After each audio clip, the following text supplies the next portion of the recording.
as being crucial. One is communication in any language, but most importantly in English. And secondly, it's analytical ability. So, analytical ability of the lowest level, which is, okay, I see something happening, how do I react to it? The ability to look at different elements of a problem and react to it appropriately or understand it in the right way. And we're not giving our students those things.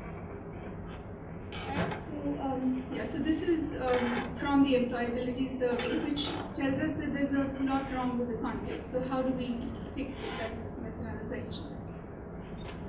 First, so she was actually meaning the 20th, but we're already in the early part of the 21st century, so we're dinosaurs. So these are what used to be called 21st century skills, but they are current day skills now. Assimilation, how do we look at large swathes of information and understand? There's this syndrome that a lot of people call information anxiety. And I think many of us have experienced it, So if you've done any research, you quickly go to JSTOR or any database and you download all the PDFs that you can. And you spend 2 days just downloading PDFs, and then you find that you've got 200 citations in your bank and no time to read them. So you're constantly, it happens even when you're browsing on the web. You go from one hyperlink to another, and before you know it, you've lost track of what you started with. And then you give up because you say, oh, this is too much, I can't deal with it. And then you go back into your hole and deal with the information you had even before you started browsing. So that happens a lot. So how do we then build the skill of assimilation in young people who are faced with this flood of information? It's a challenge.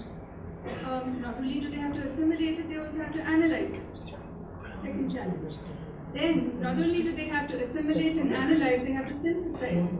And we tell them, the whole talk about plagiarism. Why are young people plagiarizing? Not just young people, but even older people.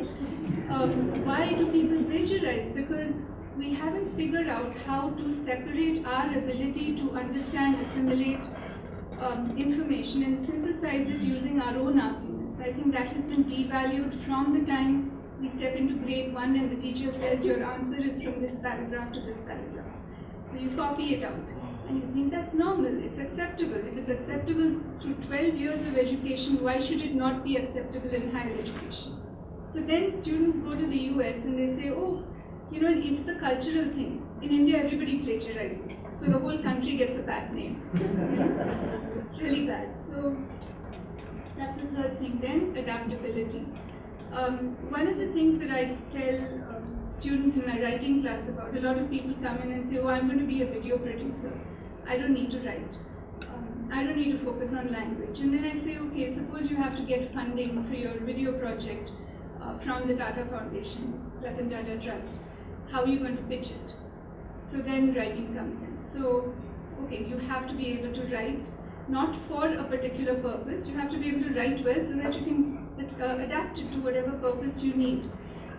Similarly, numeracy. We sort of discount mathematics because if we're not going into a science field, we think, well, it's not important for me. But then you find that you can't tell the difference between, you can't make a judgment about whether you should buy into the currency market today or whether you should buy euros or yen or whatever it is, because it's basic numeracy that will allow you to read stock market or currency market figures.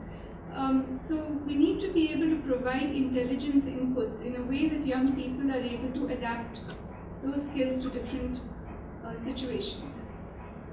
Cross-functionality. I write a column in The Hindu which is called Backpacker's Guide to Living and Learning. And I call it that because I think a lot of our education should give us the tools that we can just sling over our shoulders and go into any context, and we're educated people. So education means you should be able to deal with a variety of situations. It's not just about being a coder in Google or somebody who works for AdWords in Google. You should be able to do that and also transcend to the next level with the same tools that you have. So cross-functionality becomes important, and then of course